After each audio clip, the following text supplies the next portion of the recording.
Hey everyone, welcome to this week's episode of Check Your Six. We're talking about the Premier and the Open playoffs in the CR6 League, as well as catching you up on the recent matches from earlier this afternoon and earlier this evening for the US Nationals tournament. So today, as usual, I'm joined by Syntax, my co-host from Texas A&M, so you won't see any favorability in his bracket as we go through that challenge. But how you doing? Pretty good, man. These these U.S. national matches have been pretty crazy. I'll tell you what. Yeah, no, I am really excited by Space Station and how they showed up. What was it, last weekend with the OGA Pit tournament, and they Mm-hmm. came out and beat some really, really strong teams. And then I won't spoil it right now, but they had an impressive showing tonight. Yeah, they did. Um, I'm honestly pretty surprised at the outcome of that match, to be honest. Yeah, and let's actually just jump right into it. So we're going to start with the first match of the day. So Sonics versus Tempo Storm, and if it was as surprising to you all as it was for me, Tempo Storm was not actually one of the teams that we knew about, or was it? They were recently bought out as their previous name was Two Faced. So now we have Tempo Storm in North America. So that's really cool to see. And so Two Faced, they won their relegation match to go into the Pro League, and Sonics was relegated out. But they had already they had qualified through U.S. Nationals and one of the qualifiers to participate in the U.S. Nationals still. So we have a team that was relegated out and a team that was relegated in. And if we look at the score, it's it is not as favorable as you would have thought for them. And but when you look at the scores, holy cow. Like that's 8-7, 8-7. Really truly could have gone either way on both maps. Did you get a chance to watch any of this one? The Space Station versus Dark Zero. Yeah. Or no, the Yeah. Sonics versus Tempo. Oh, Songs versus Tempo. Yeah, yeah. To be honest, I was rooting for Tempo. Um, I'm I don't want to be rude. I'm not a big fan of Sonic, so I was rooting for Tempo Storm. I kind of like the guys on Tempo Storm a lot. And so and they were really close to winning, but unfortunately, the Sonics beat them, which is kind of honestly surprised me a little bit. I thought that Tempo would have taken them on. So Yeah, I was really surprised too. I mean, at the end of Pro League when Sonics had been relegated, I was feeling really lukewarm about them. I didn't think that they would have much gusto coming into this, not knowing where their heads were at and what was going on with them. Um, but to see them come out and put up a fight, a really good fight against a team that kind of bulldozed their way into the pro league with their relegation match. I wasn't entirely sure what to expect from them going into this, but I didn't expect Sonics to win. Not at all. yeah, especially okay. So they won. Okay, so they won Border 8-7. Okay, so they won both maps 8-7, right? Yeah. Um, there was one Clubhouse kind of ticked me off a little bit because Tempo. So They went into the split at 3-3, and I fully expected um, Tempo to go on to defense um, with a little bit more spunk than they did. And then they kind of, I wouldn't say they threw it, but they didn't perform as well as they should have, and it really cost them a bunch of rounds. Yeah, and like when you go into that second half and you're like specifically with Clubhouse where Tempo Storms going in 3-3, and then they can put together a string of wins, three of them in a row. Rounds 8, 9, and 10 go in their favor. Like that's just brutal that you can't clutch it and close it out there. Yeah, and I honestly there wasn't really much to say about that match in itself, other than like there was just a lot of like small mistakes that Tempo Storm made that would have won them the round, but ultimately costed them the round, and they shouldn't have lost 8-7 on either map. Let's put it at that, to be honest. I want to go over the bands and on this map just because I want to see if there's anything that stands out to you that might have be different from Sonic's previous play, uh, and see if there's anything that stands out to you. So on Border, they banned Hibana, and Tempo Storm ended up banning Buck and Maestro, but then Sonics went with the Mira ban. So Hibana and Mira on Border. Does that sounds pretty standard to me? Hibana and Mira on Border, yeah.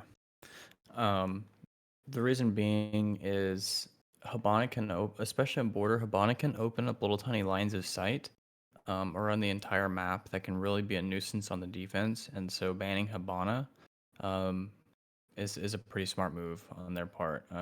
Banning Mira as well is actually a pretty standard ban on Border because she can be a real nuisance on the armory defense, and she can be a real nuisance on um, I want to say the workshop defense as well. So I mean, it's actually mainly for the armory defense because the armory defense is like the core defensive position on that map. You have to win that. If you don't win the armory defense, um, it's bad news for your team. And so banning the mirror is smart for the attackers. If you're starting on attack, banning the mirror is a pretty solid move. And then on Clubhouse, we saw them banning Maverick and Cade, while Tempo Storm had the first ban, and they got Hibana, and then the last ban was Echo. All of that pretty straightforward. Say that one more time. So Tempo Storm banned Hibana, first ban. Sonics went Maverick, and then Cade, and then Tempo went back to banning Echo.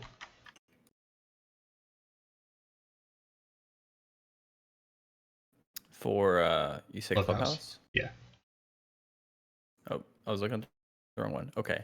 Yeah, Tempo Storm banned Hibana, Maverick, Cade, Echo. Yeah, those are all pretty standard. Hibana. The reason that they banned Hibana is because it takes away a lot of utility for hatch opening, especially for defending the basement, the armory in Clubhouse as well.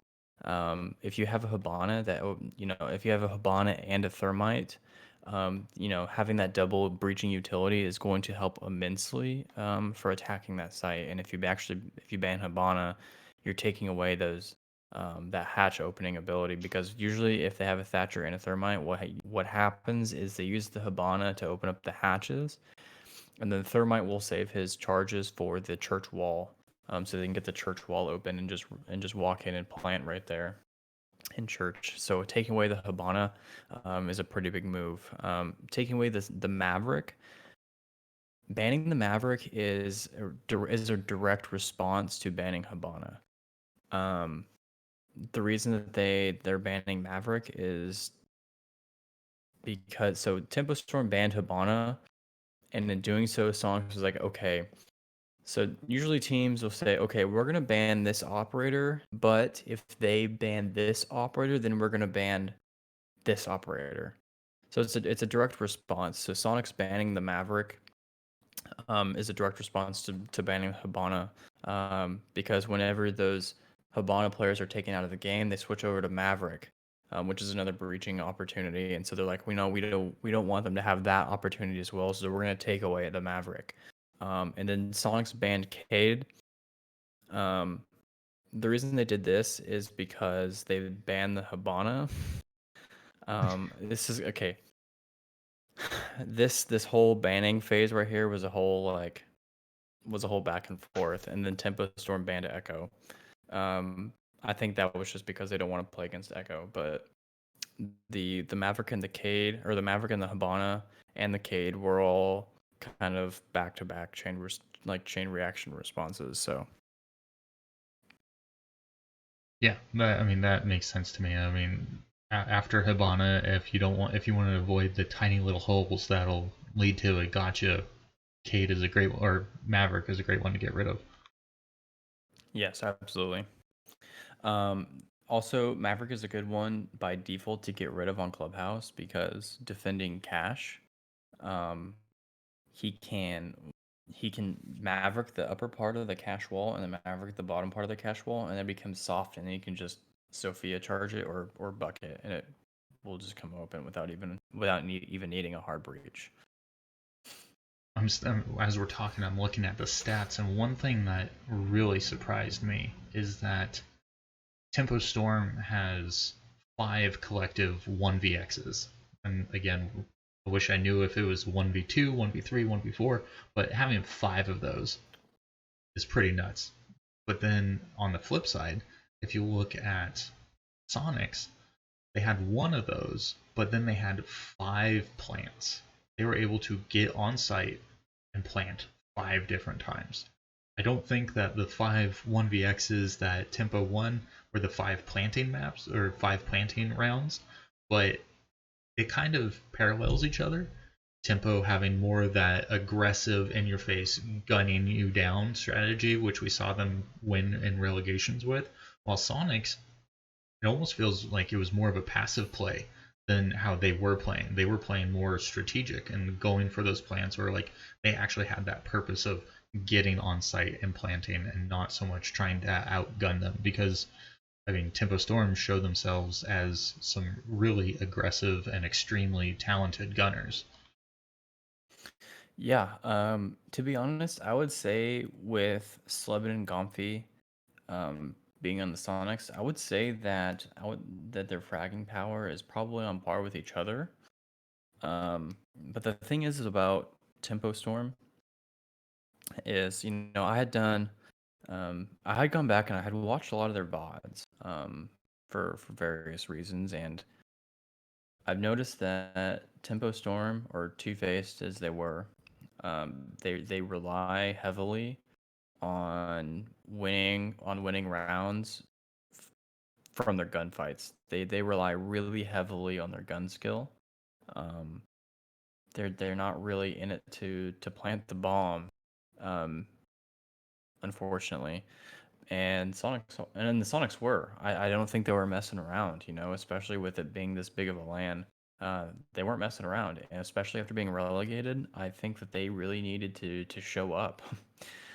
They needed to show up, and they needed to win to show that they aren't just a washed up team, after being relegated. That they're still working. They needed to remind people that they're still working, and they're working hard so they can get back into Pro League next season. So. And also, you can tell that those 1vx's that Tempo Storm got put in, were not post plant situations where they had to disable, because they have 0 disables. Um, There you go. so every time that the Sonics planted, they won the round.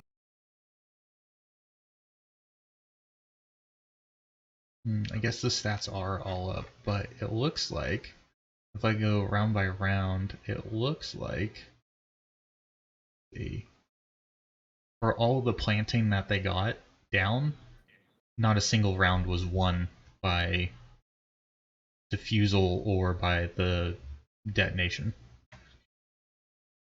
Every round was elimination.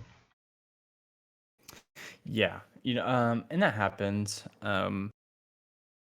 I mean, the planting the or disabling the bomb like that enable it just forces a confrontation. So like it's either going to Yeah, be yeah. once you get the plant down, it forces confrontation. And so what happens is they get the plant down, Tempo come, they're like, oh crap, we're now in a post plant situation, and so they have to come and retake so they can defuse the diffuser or destroy the diffuser. And then they got killed doing so. So that's how pretty much every round ended. That's enough about Sonics and Tempo because, well, we'll get to see more of Sonics tomorrow as they will be playing Space Station Gaming, if I am correct. Which, yes, yeah, Sonics versus Space Station tomorrow. Which I think we're going to see more of that veterancy coming through than we saw in the two former relegation league teams duking it out. But having Space Station versus Dark Zero, I really didn't think Dark Zero had much to worry about when this match was set up, um, with the last USN qualifier being done. But and just seeing how Dark Zero did in Japan, and that Space Station didn't even get to go, and they didn't make any moves. Like, they hired an analyst in all that time, and it seems to be paying dividends because between the OGA pit and now 2-0ing Dark Zero, like, that shows some incredible growth. And like we talked about earlier, the OGA pit, they beat some really talented teams. Um, I wouldn't say that it shows incredible growth as much as it shows how little practice these teams have gotten with their new players. Fair enough. I think so. Dark Zero recently got two new players, as we talked about last week, and they've had approximately about 2 weeks of practice with these new players and getting them up to speed, with their entire strat book. Which, I mean, if anyone has ever seen a pro team strat book, it's probably a solid like 2 inches thick. Like it's a lot of stuff, and two I weeks would is not love to enough get my time. hand on that. And 2 weeks is not enough time to learn all that stuff. So, um, even watching some of the pro players play, like at their house, like they sit there and they play like with uh their like the on the map. They have their strats like sitting next to them because like sometimes like they don't remember exactly like what to do, so they have their little notebook right next to them. They're like, okay, I need to do this, and this. Um, But anyways, new players, little practice, and honestly, they did really well for not having that much practice. They barely lost Villa. They kind of got killed on Coastline, but um, Villa they almost took it, and I think they had a lead, and Space Station came back and kind of took it away from them, which was a little unfortunate and disheartening, but it happens. Yeah, it looks like on Villa, Space Station came out to an early 4-2 lead into the split, but then rounds 8, 9, 10, and 11 all went DZ's way. So that was a big turnaround as soon as they got to attack. Yeah. And looking at the bans, especially on Coastline and Villa, so everyone, people are like, oh, DZ's just default banning Jackal. But what people don't understand is, on Space Station Gaming, Bosco is Bosco is really good on Jackal. Like, not even just using his utility, Bosco is really good with that gun. And he tears it up. And that was pretty much target banning Bosco essentially. I mean, it was half banning because they didn't want to deal with the utility, but also a large portion of that ban was they didn't want to see Bosco on Jackal. So Well, judging by Bosco's performance of the .76 cost, going plus 10 on his KD ratio, like, that's pretty good. And I don't think that target ban really made it that much better for them. I mean, if you think about it, yeah, he did really good, but think about if he had that utility as well. Yeah. I So mean, like, not only like were they having to deal with a monster, but they would have had to deal with a monster with tracking abilities. So that at least they were able to take away those tracking abilities. fair enough.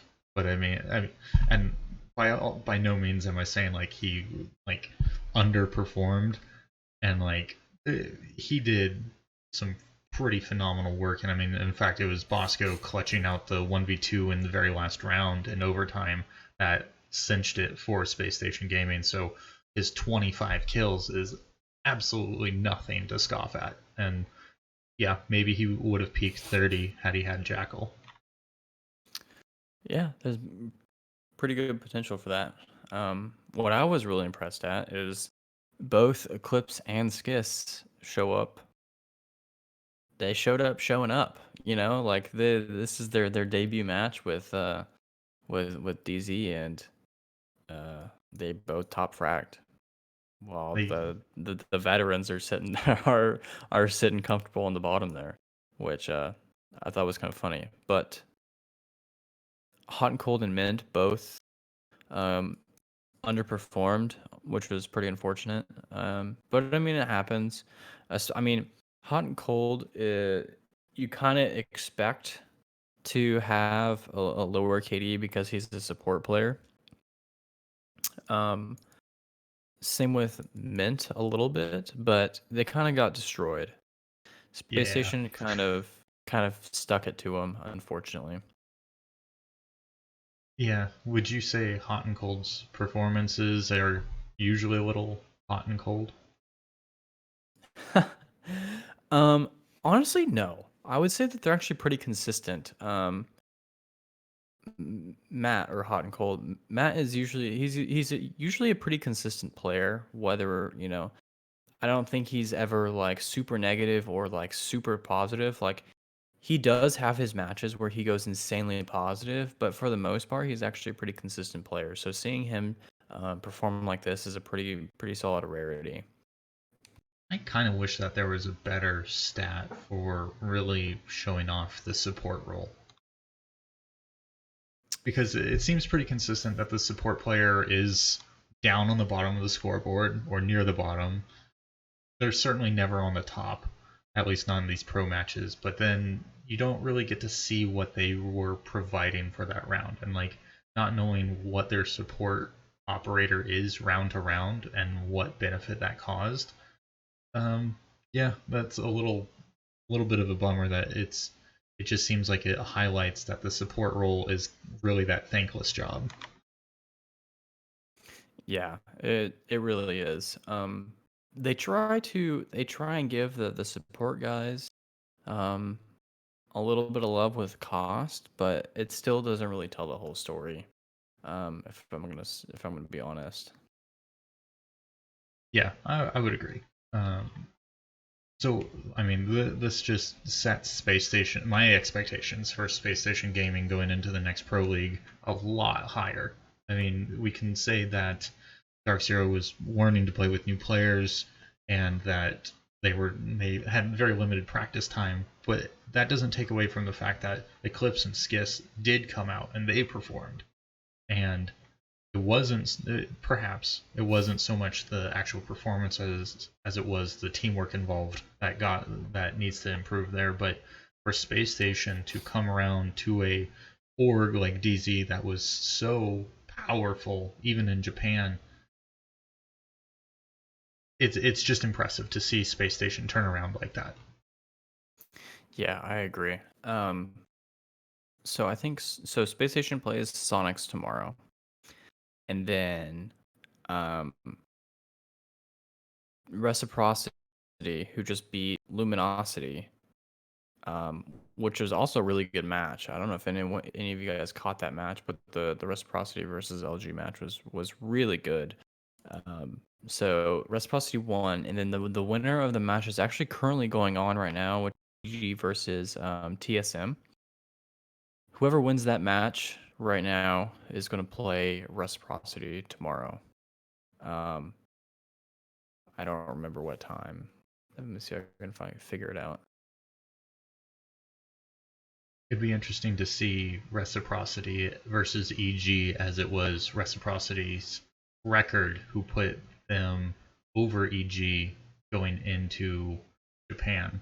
So having this post Japan, post roster shifts, let's see how these two teams really stack up against each other as it was down to the numbers that made that final major roster happen. Like it wasn't like a dominant performance. It was just edging out the other one. So if Reciprocity versus EG happens, it'll be maybe a little bit of a reckoning for EG to come out and try and take something away from Reciprocity. Yeah. Actually, I'm just being updated by Coolbuel. He's saying that TSM won. So the match is done. TSM won, and they play Reciprocity tomorrow. Sometime after. So the Sonics and Space Station play tomorrow at 4:30 Central Time. So probably after that, sometime after their match. So probably around 6:30, I would say Central Time would be when they play. So Well, there goes my theory and hoping for a grudge match, but it's still going to be really good. Yeah. To be honest, I want to see TSM win. I kind of do too. I do too. I don't know. I'm kind of TSM's been growing on me recently. They're going up there with my favorite teams, so I want to see them. I want to see them win. I want to see them kick ass in Pro League next season. So, any last thoughts that you have on U.S. Nationals as we go into it? I don't have any stats from that last matchup yet, so we can't really dive into it, but it just wrapped up. People saw how it went. Congratulations, TSM. We will see you tomorrow. Absolutely. Any last thoughts? Yeah, actually, I'm really surprised that TSM won't beat EG, which says something because TSM doesn't have one of their key players, which is Pojo Man. If you guys aren't familiar with Poj, he is probably one of the best support players you will ever see in Pro League. So the fact that they were able to beat EG without Pojo due to visa issues because he's Canadian. Obviously, this is a U.S. Nationals match. They had to use a sub by the name of Timsy, and they won with Timsy. So that's got to say something. But Something yeah, must have gone right. I think Bolo went right, according to Coolbuel. So Nice. Well, that's exciting. every once in a while, Bolo does show up. Bolo is a pretty, whenever he plays, he's a pretty average pro player. But he does have his matches where like all he gets are aces. I think he's got like more aces in one season than most people do in their whole career, which Oh, is pretty jeez. insane. Yeah. All right. Shall we switch to CR6? Yeah, let's go for it. All right. So we have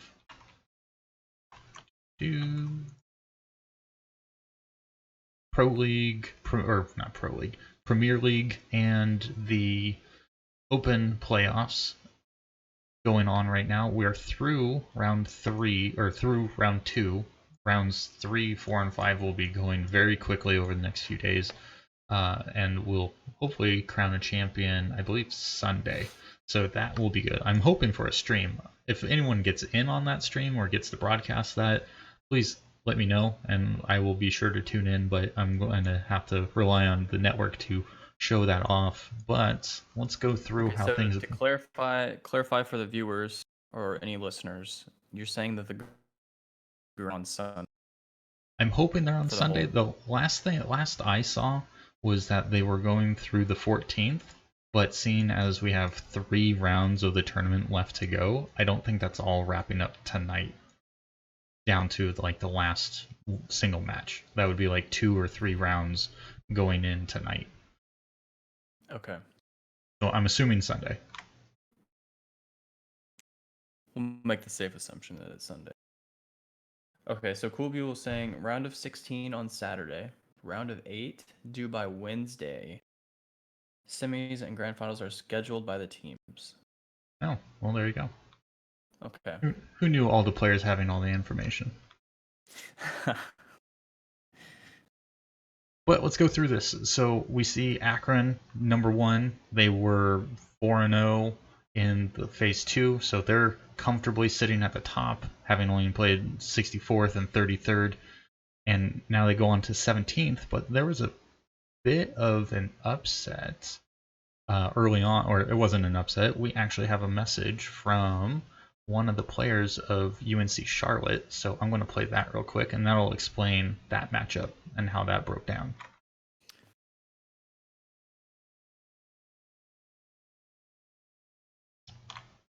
I'm gonna play it for my viewers as well.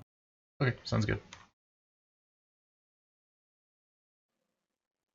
Hi, so my name's Uglymeister in CR6, and I listened to your podcast last week about the UNC Charlotte versus Houston match. I just wanted to clarify: Houston did not get to play Charlotte's A team because they did not complete their enrollment verification.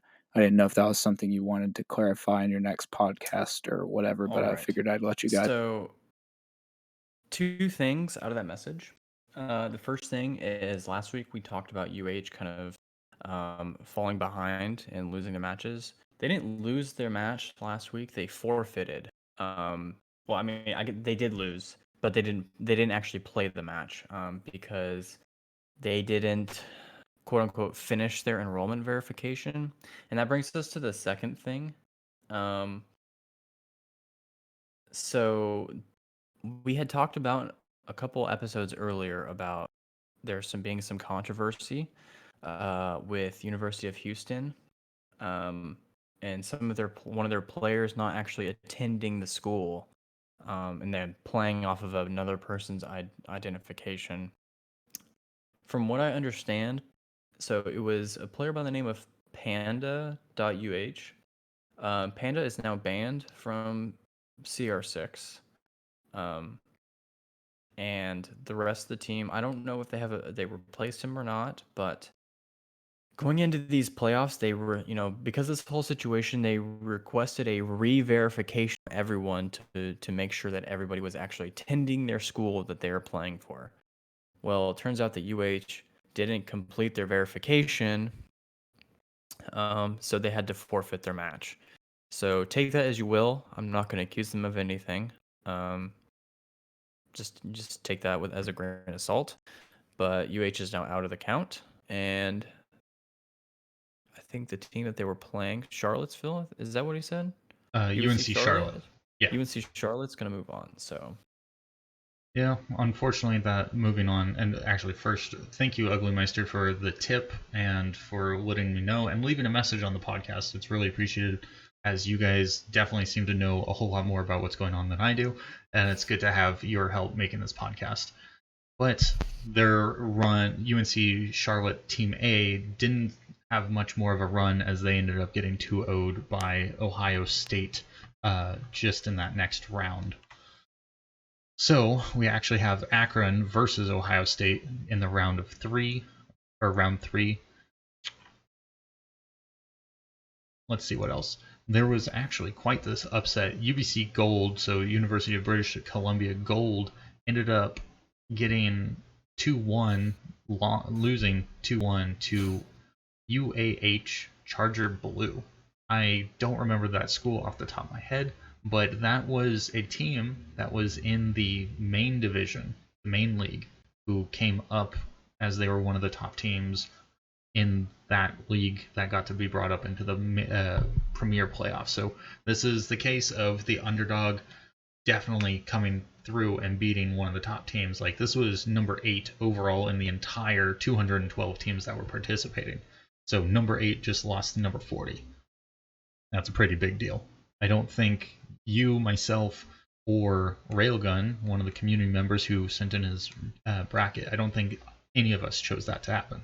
I don't think any of us saw it happening. I'm trying to find it. Wait, where was it? Where is it on the bracket?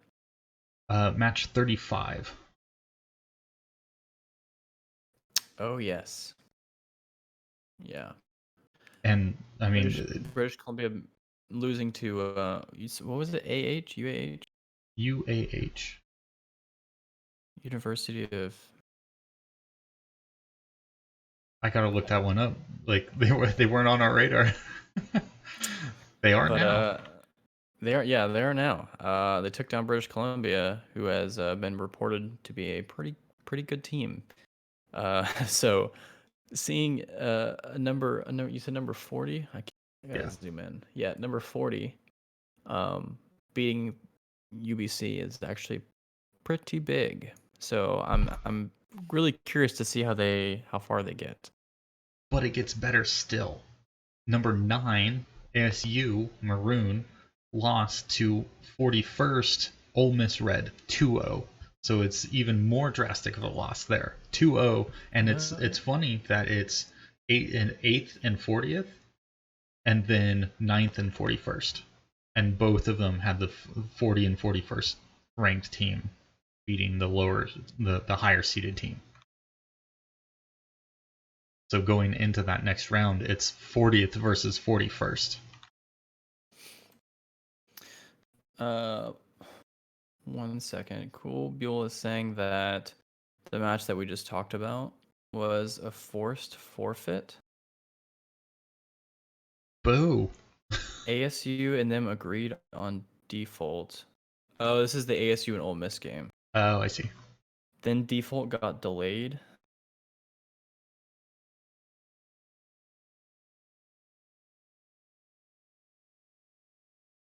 Ole Miss forfeited on default.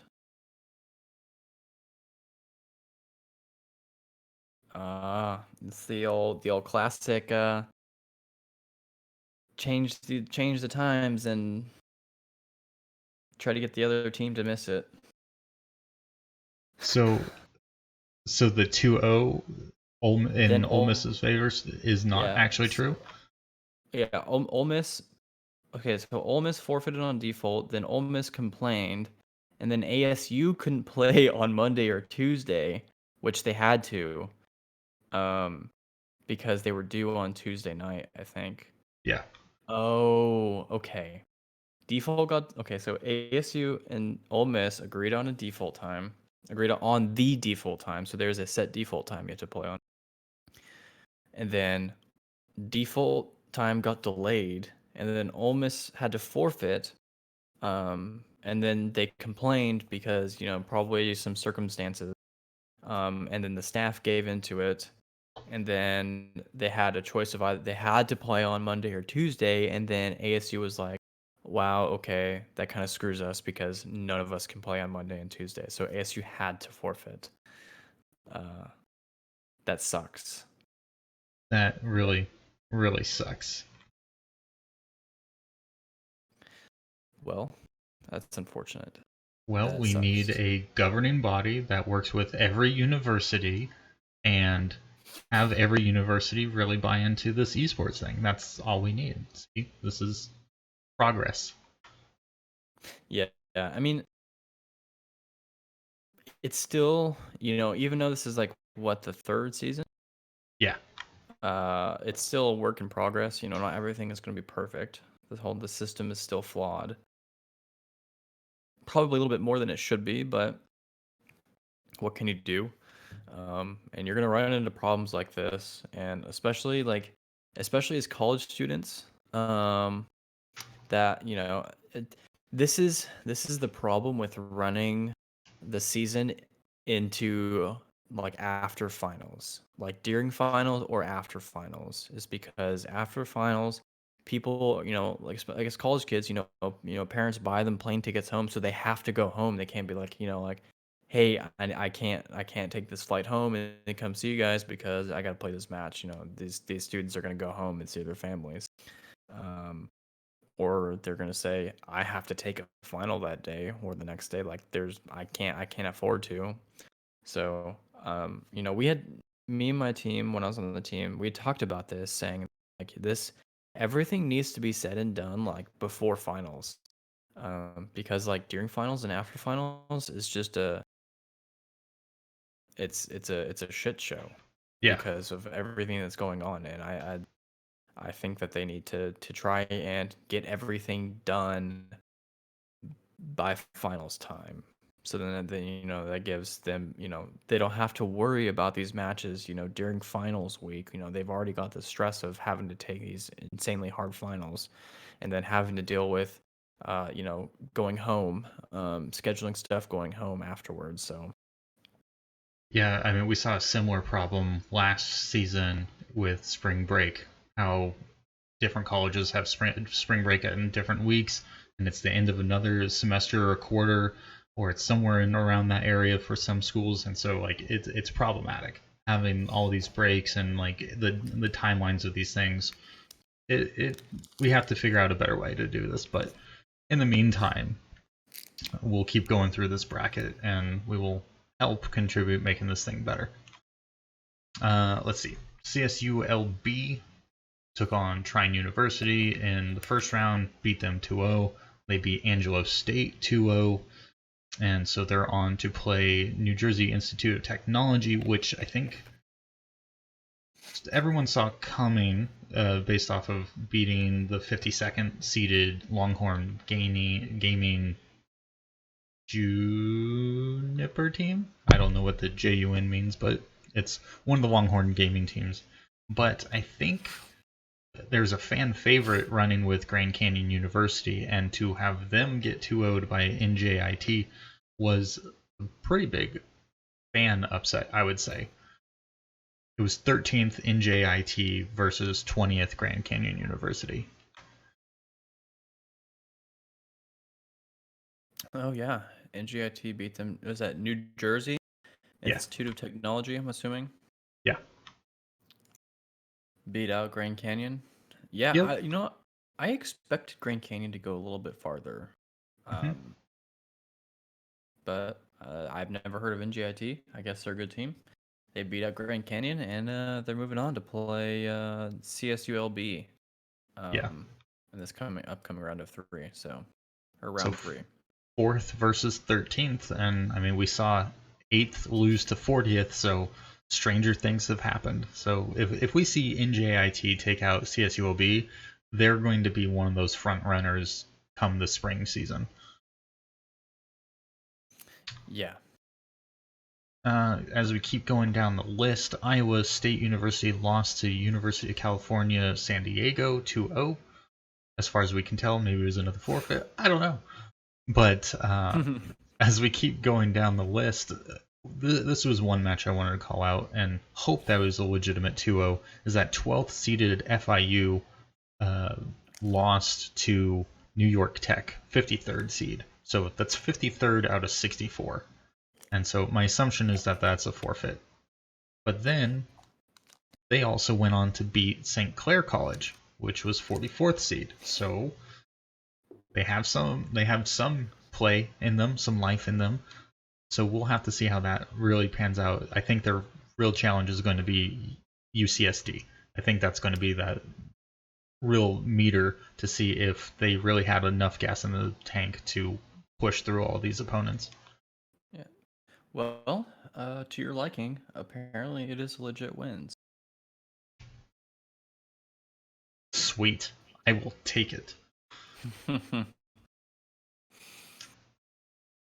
I'm curious. Oh, go ahead.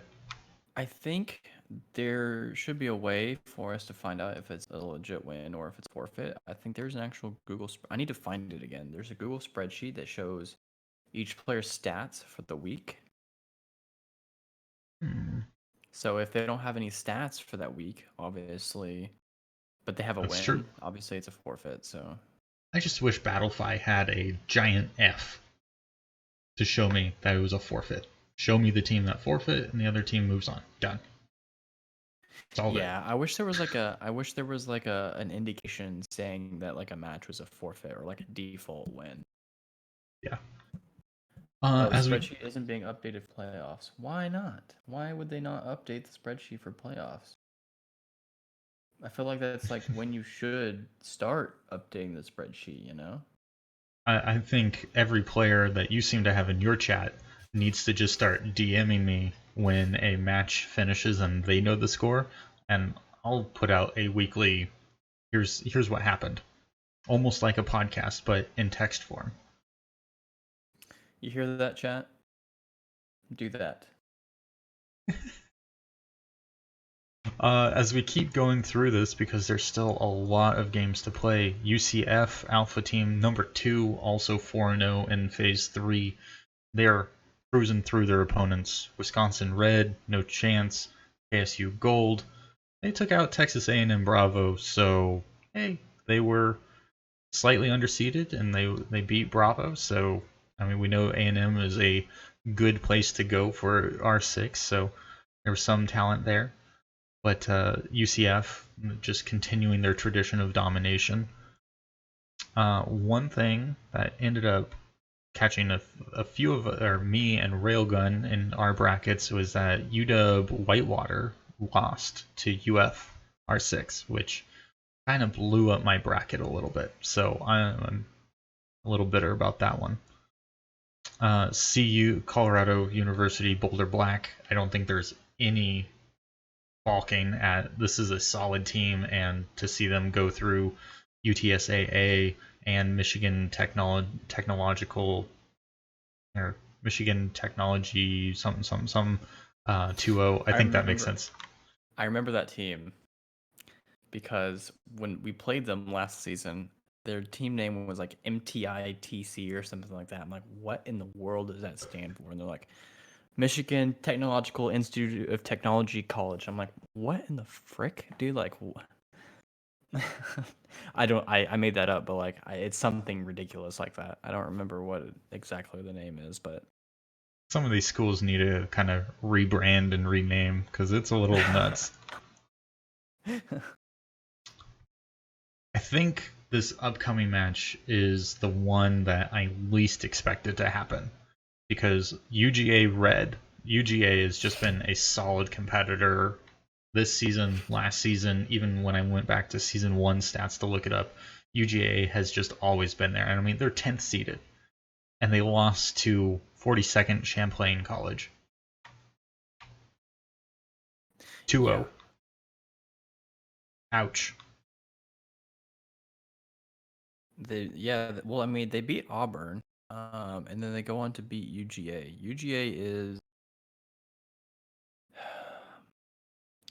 I need like a whiteboard with like all of these school acronyms. Right? I don't know the acronyms, but they lost to UGA, or they beat UGA. Which they're what? Is that 10 or 19? 10. I need glasses. Okay, that's 10. So they're It's going to impressive. go face. It is impressive. And being a 10th seed is not that far off from being a 7th seed. So let's see how they do against Boulder. I'm going to give them the benefit of the doubt, but I'm still saying 2-1 Boulder. Okay, I can see that. I think to no one's surprise, Texas A&M keeps going. Number 3 seed. They just kind of rolled through 62nd, 35th, and now I think they're facing their first real competition in University of Cincinnati. Cincinnati has really surprised me this season. I mean, coming out and being 14th overall, and then going through. I mean, maybe a little trouble with UC Irvine White with winning 2-1, but like you can have an off map, and I mean we're still talking amateur competitors, so there's probably bound to be a map or just a hot and cold performance kind of deal. So I mean, take it what you will, but number 3 versus 14th, that's going to be a good match. It's gonna be a good match. I know that the guys have been preparing quite extensively for this match, so I'm excited to see what the outcome of all that practice is going to be. You guys better win. Just don't underestimate your opponent. That's the easy part, right? Running on to the next match, this one was an upset for me, and I'm pretty sure this actually destroyed the lower half of my bracket, was San Jose losing to University of Louisville. 2-0, so 6th losing to 38th seed. Like, San Jose, like, you're number 6. You've done the work, you've done the grind, you know what to expect. You know this game probably better than most. and just completely balked, it looks like. Yeah. I'm not too sure what happened there. But yeah, I mean, it happens. Like as much as we get surprised with these lower seeds being these higher seeds, it happens because I remember what was it our first or second season? Like we barely made it into playoffs. We got into playoffs with the wild card. This is the first season. We got into playoffs with the wild card. And we made it all the way into the finals. And people were just like, "What in the world?" But yeah, with all these new schools, without having many stats, they're going to be placed at these lower seeds, but they're probably really good players. So, seeing these unknown schools make a name for themselves is actually pretty cool. So, is that University of Louisiana? Louisiana. Yeah, you're right. Louisiana. Okay. University of Louisiana. I'm so okay. So they lost to Simon Fraser. Yep, Okay, that just happened. that just happened. So tomorrow, A&M and Cincinnati play. So we'll see what the result of that is, and then they're going to play Simon Fraser. Now, so But, that's yeah. Go ahead. So let me address something real quick. Cool people. You're saying that they're going to underestimate you guys. I think that is not the case. I think it is going to be the exact opposite. Um, you guys have A&M has a notorious reputation. There's no way that these guys are going to go into your match underestimating. There's no way, especially with A&M being the grand finalists last season. Um, and with your record and your guys' player stats, if they take one glimpse at your guys' player stats, they're not going to underestimate.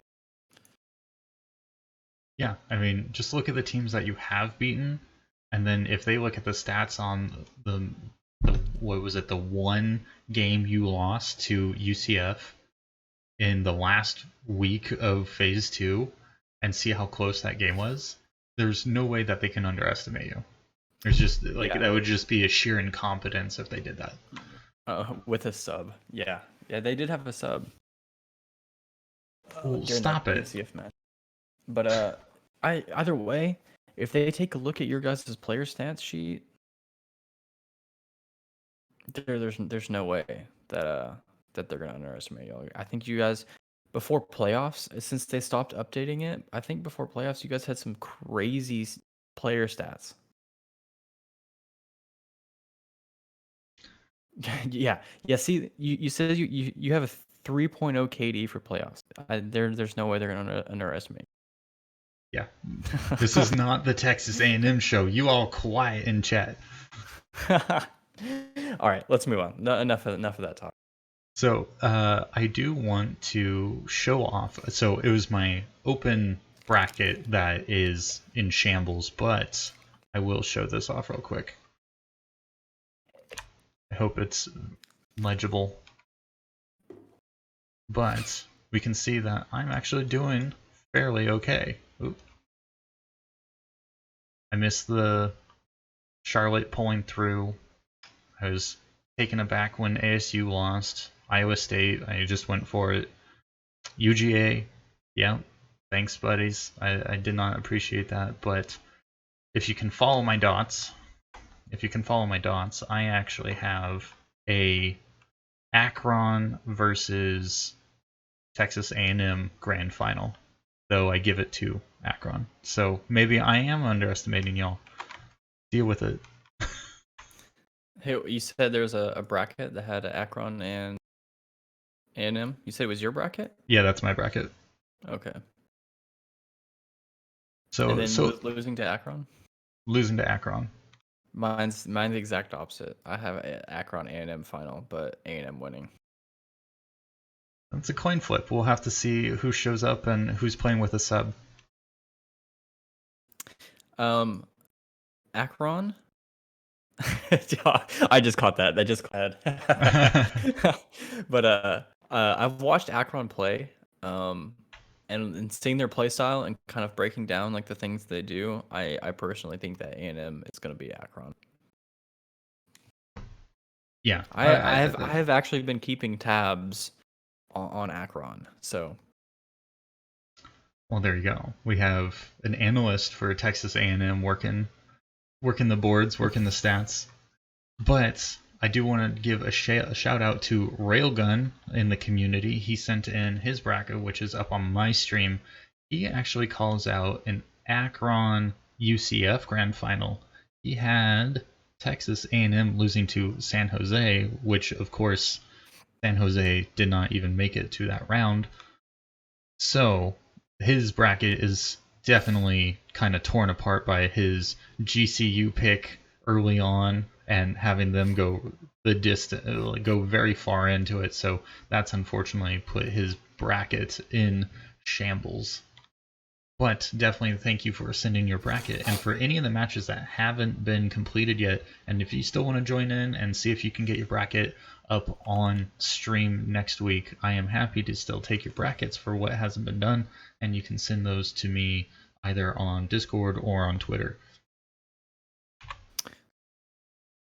Jake, have the whole team fill out a bracket and send it in. I know all of your guys' freaking brackets are gonna have A&M winning, but I just want to see how you guys think the other teams are gonna do. The last thing I want to show, this is my choice for the open playoffs. I want to recognize those teams who are still grinding. They may not be peak performers, but they are still going hard at it. And what you can see is that my bottom half is a complete disaster. I think I only got four of the 8 rounds in the first round.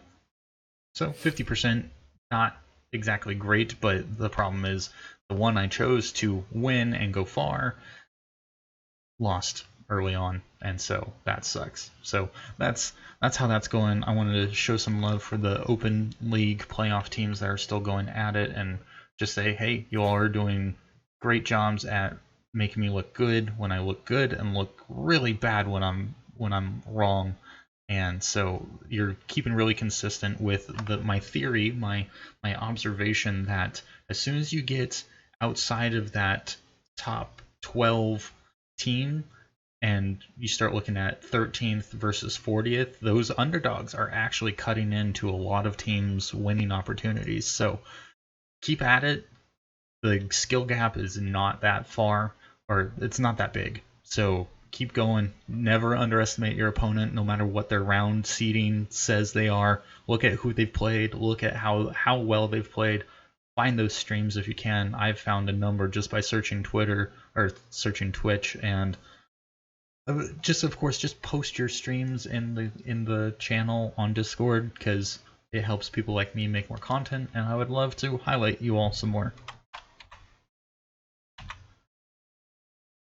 I think that's all I can really go into right now. I think that covers all the bases that I wanted to talk about tonight. Trying to remember. Oh, one last thing, actually. I pulled up the final schedule for USN. So there's the times. So 13:30. So that's PST, time zone PST.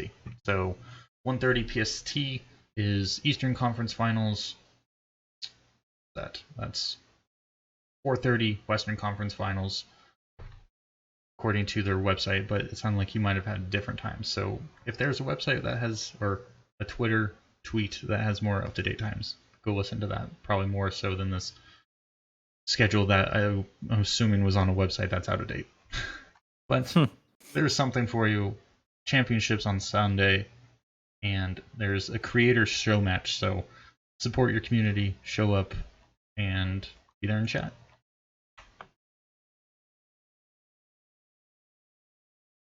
Wow, that was a lot to go over tonight.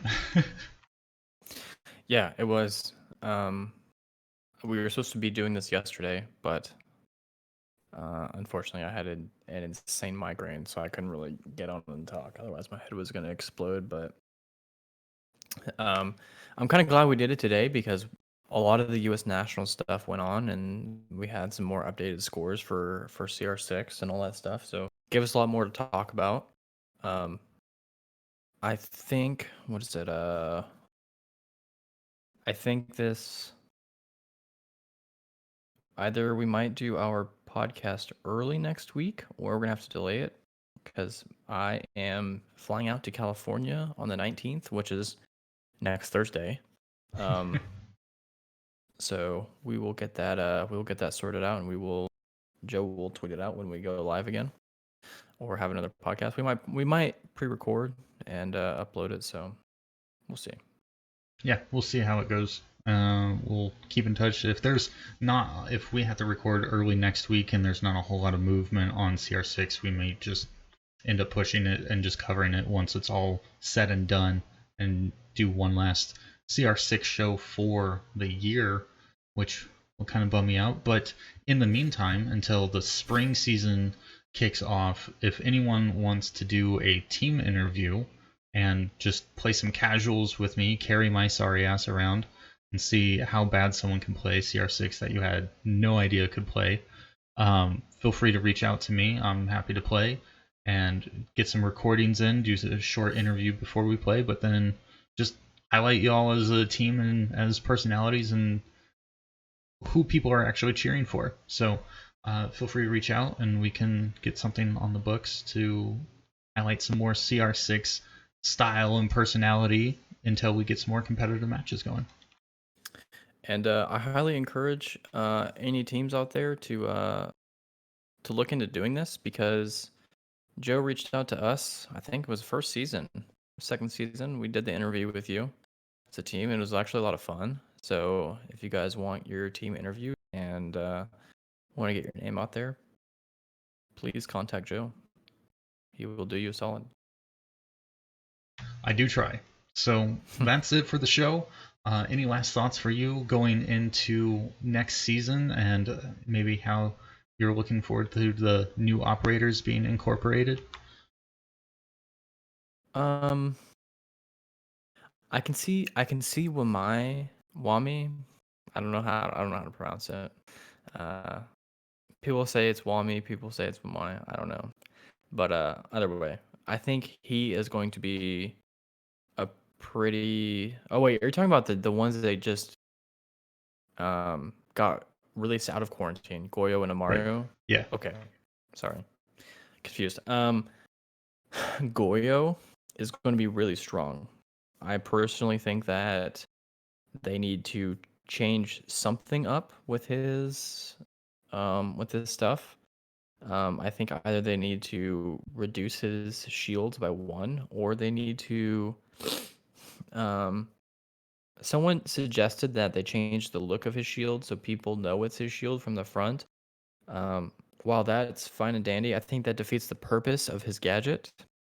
The purpose of his gadget is to look like a normal shield, so that they can trick the enemy.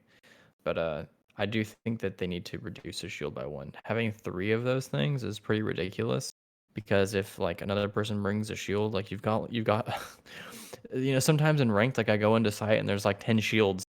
Like what in the crap, There are so many shields, and then like, next thing you know, there's a pool of napalm on the ground because they just detonated like 5 of them. So I do think he needs a little bit of a nerf. I don't think you'll see much Amaru in Pro League. She's really good for the memes. She's not really good for strategy. Now I can see some teams being bold and using her every once in a while, but I don't see her actually being utilized seriously. I've seen some crazy strats where, like right at the start of the round, when teams don't expect it, people just literally they'll give the diffuser to Amaru, and Amaru will just shoot into sight and then plant. like right as the round starts. She'll just yeet right through a window into sight and plant, and then hop out the window. And then they've got all the angles covered from the window. So you may or may not see that, 1 or 2 times in Pro League, but other than that, I don't think you'll see her at all. I like it. Now I want to see some hijinks and shenanigans go on with Amaru. Yeah, she's really good. Not just going through windows. A lot of people actually play her wrong, because you can actually people only think about Amaru with windows, right? But But not the people forget. hatches. But yes, the hatches. People forget that she can come straight up a hatch. I've seen Amaru's come straight up the hatch in the middle of a site with a shotgun, just pop straight up through the hatch and just shotgun everyone around her because people don't expect her to just pop through the hatch. So maybe you'll see that. Who knows? There's your solo queue tip of the day. Grab Amaru, go through a hatch, blow everyone away. Don't do it every round. Yes. If you bring her LMG, bring her secondary shotgun. If you bring her primary shotgun, bring her secondary SMG. There you go. Solid. Well, thanks for joining me tonight, and we will have to sync up next week, and we will round out CR6 fall season next week, I guess, or close to. Yeah. From what I'm hearing, I think it might be a good idea to do it on Wednesday, because it's going to be pre semifinals. So I think it might be a good idea to talk about everything before semifinals go on. Sounds like a plan. We'll get that done then. All right, thanks for joining me tonight, and thanks for everyone joining me in my chat and everyone joining Syntax in his chat. And we will catch you all next time. As usual, if you have information or things that you want to pass on, feel free to reach out to me or Syntax, and we'll happily bring it onto the show. You can also leave messages for the podcast at anchor.fm/checkyour6/message. It's always really appreciated. And again, brackets, send them my way. Let's just join in, see how everyone sees us going, even if you just choose Texas A&M because you're on the team. Later, everyone. Thanks for coming. See you guys later.